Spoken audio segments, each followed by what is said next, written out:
Salut, aujourd'hui on va faire une petite review du Glock 17 WE Gen 4. Alors c'est une réplique à gaz semi-auto que j'ai payé 140 € de souvenir. Alors pour une bille de 0,20 g tirée avec cette réplique, on est à 327 fps. Donc c'est des feeds par seconde pour ceux à qui ça parle pas. Et en km/h ça fait 358 km/h. Donc bon, ça tape un peu quoi, ça fouette. Le grammage conseillé pour cette réplique, c'est 0,20 ou à 0,25 grammes.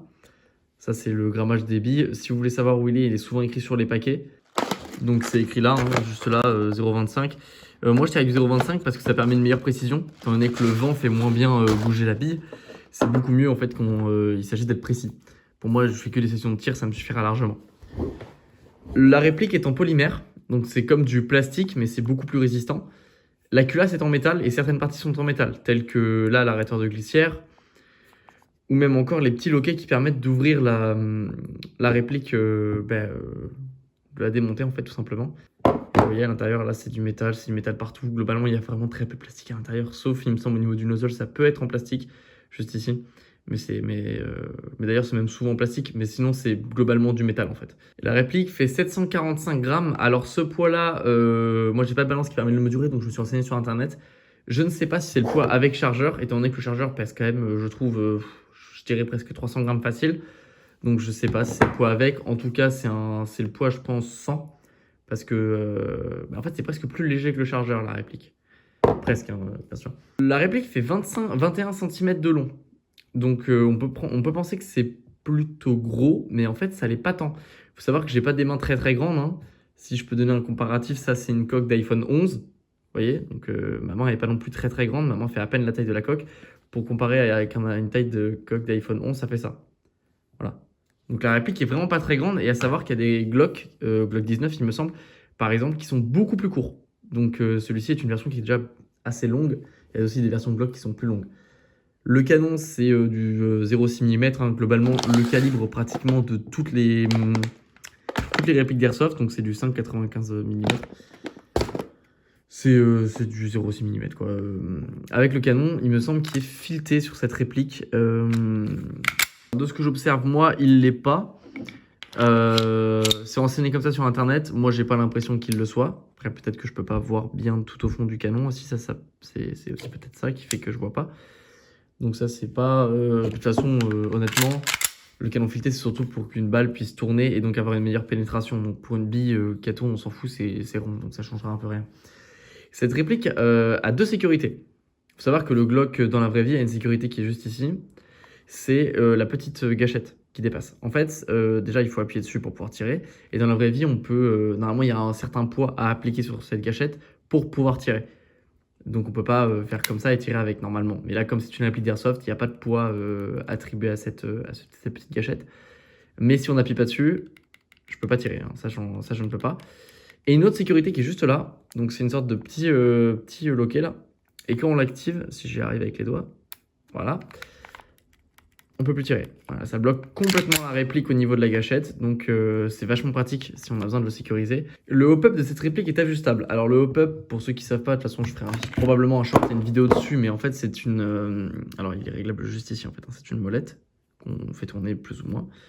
Et en fait ça va plus ou moins présenter un joint à la bille quand elle va partir, pour que la bille ait un effet soit qui monte vers le haut, soit qui va vers le bas. C'est plutôt pratique par exemple si on a un grammage qui n'est pas le bon.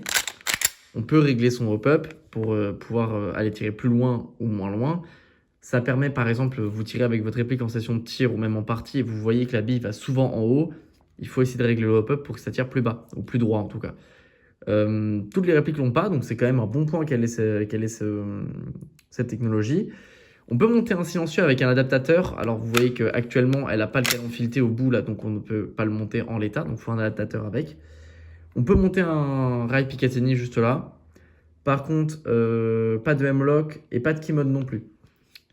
Cette réplique peut accueillir une sangle universelle. Alors ça, c'est une info, je vous la donne comme ça. Je vois pas qui sanglerait ça, mais bon. Ah si, ça peut servir en vrai. Mais bon, le holster est quand même plus cool. Je les ai pas là sur moi, mais en fait, ici, on peut appliquer une sorte de... Je vous mettrai une photo de toute façon juste là. Mais en fait, ici, on peut mettre une sorte de poignée une sorte de renfort en fait pour grossir la poignée si on trouve qu'elle est trop fine. C'est pratique quand on a des grandes paluches et c'est pas mon cas. En termes de gaz, cette réplique culasse métal, c'est un interne qui est quand même plutôt résistant. On peut aller facilement sur cette pression-là, du 175 PSI. Je tirais plutôt moi avec du 145. Les 175 c'est très bien. Elle peut aussi accepter du 203. Mais bon, vraiment à éviter parce que moi, le jour où j'ai commencé à tirer avec du 203, elle a commencé à avoir des incidents de tir. Donc bon, vous me direz c'est peut-être beaucoup trop, logique. 175 c'est très bien, c'est une bonne pression. Petite remarque au passage, vos gaz ne sont pas tout le temps graissés. Alors qu'est-ce que ça veut dire? Votre valve qui est juste ici, je vais vous la montrer, le chargeur, donc ça là dans ce dans quoi vous faites rentrer le gaz au final, a besoin d'être graissé régulièrement pour son bon fonctionnement. Certains gaz sont des gaz secs, celui-ci en fait pas partie puisqu'il a du silicone, donc c'est important de le vérifier. Si, auquel cas c'est un gaz sec, il va falloir graisser régulièrement la valve du chargeur. D'ailleurs, parlons-en, en termes de graisse sur cette réplique et sur globalement toutes les répliques d'Airsoft, prenez des graisses faites exprès. Parce que les gens qui s'amusent à prendre du WD-40, c'est également un produit qui est abrasif. Donc, vous allez manger les joints de votre réplique. C'est con, le gaz, ça marche qu'avec des joints. Donc, votre réplique aura tout simplement des incidents de tir, on ne marchera juste pas. Maintenant, on va voir ce que ça fait un peu de tir avec quand même, parce qu'on est quand même là pour ça. Elle est également, moi quand je l'ai acheté, j'avais un seul chargeur en plus. Voilà, il faut savoir que on peut avoir un chargeur en plus avec, mais il faut l'acheter. Le chargeur, c'est environ 50 €. Ça fait quand même son prix, mais bon. Donc on va tirer avec. Hein. Faut savoir que plus une réplique a une culasse légère, plus en théorie, elle pourra tirer vite. Voilà, c'est une info qui est importante à connaître. Et également, la plupart du temps, la culasse définit, et le système en général de la réplique, mais la culasse peut donner peut-être un bon indicateur de la pression de gaz à mettre dedans. Souvent, une culasse en métal, ça corrobore un interne qui est plutôt résistant. Il y en a qui vont me dire que non, ça n'a rien à voir. Je dis en général, je précise. En général, ça corrobore un interne assez résistant. Par exemple, mon Kappa 4.3 qui a une culasse en polymère, si je mets du 175, honnêtement, je pense que je le pète. Donc je mets du 116, 145 grand max, mais bon, comme ils savent pas faire des putains de chargeurs avec des joints Tokyo Marui, bah, ça en fout partout. Mais bon, ça c'est une autre histoire. Mais par exemple, mon M92, il prend le 203 PSI sans aucun problème. Mais aucun problème, la réplique est full métal. Je sais pas si c'est lié, mais en tout cas, le fait de pouvoir tirer vite, c'est clairement lié au gaz et surtout à la culasse en fait. Surtout à la culasse. Et comme celle-ci, c'est une culasse en métal, franchement, elle est plutôt légère, je trouve. Et donc, elle permet de tirer plutôt vite. Elle ne vous permettra pas de tirer super vite, mais ça permet de tirer plutôt vite. Donc, c'est quand même pas mal. C'est aussi une réplique où si on appuie ici, on ne peut plus tirer avec. Alors, vous voyez, c'est important de le savoir aussi. Voilà, je le note. Si un jour vous n'arrivez plus à tirer avec ou quoi, ça peut être parce que vous appuyez un peu trop sur le canon. Mais en l'état, ça marche quand même plutôt bien. Au niveau de la mire, c'est une mire plutôt basique, ça fait son travail. Ça marche plutôt bien.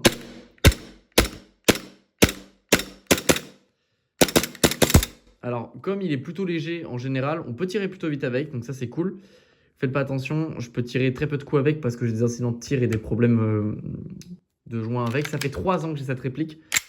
Et vous voyez, au niveau usure, bah, franchement, en sachant que j'en prends pas non plus méga soin, c'est pas désastreux, on va dire. Hein. Pour 3 ans, après c'est de la session de tir, c'est pas des vraies parties. Mais en termes d'usure, c'est pas désastreux. Les chargeurs non plus, je trouve que ça se tient plutôt bien en fait dans le temps. Alors là, je vais vider, mais voilà, on voit qu'il est à la fin déjà. Par exemple, le jour où j'ai mis du 203, j'ai le nozzle qui a commencé à arrêter de revenir. Voilà. Donc du coup, des fois, il revient pas et donc je pense que c'est ça qui fait que je peux moins tirer avec. Voilà. Petite review de ce Glock. C'est simple. Je vais pas faire une review qui dure 6 jours. Je vous donne quelques infos à propos du Glock. Moi, je considère que c'est une très bonne réplique pour débuter. C'est une réplique, c'est une gueule que tout le monde connaît, quoi. Le Glock, franchement, on connaît tous les Glock. C'est un peu le 9 mm par défaut, on va dire. C'est aussi une réplique qui se démonte bien, qui est simple d'utilisation, ergonomique. Franchement, très bonne réplique pour commencer. On me l'avait conseillé parce que je connaissais rien du tout à l'airsoft. Et on a bien fait de me le conseiller. Je suis très content d'avoir eu cette réplique. Super réplique. Franchement, super réplique. Le prix est abordable. On est sur, du coup, entre, je dirais, 120 et 150 euros pour prendre une grosse fourchette. Mais globalement, le prix, c'est plutôt 140 euros, en fait, hein. Mais non, non, c'est vraiment une super réplique. Voilà, tout est accessible. Le bouton de gestion de chargeur est accessible. L'arrêteur de glissière, on comprend très vite. Il y a pas, de toute façon, ces Glock, c'est très épuré. Il n'y a pas 1000 trucs. On comprend vite comment ça marche et quoi sert à quoi, en fait. Ça, c'est vraiment cool. Il y a aussi donc le détail, bien sûr, hein, là. Alors, je sais pas si c'est le numéro de série ou autre, mais en tout cas, il y a quand même du détail.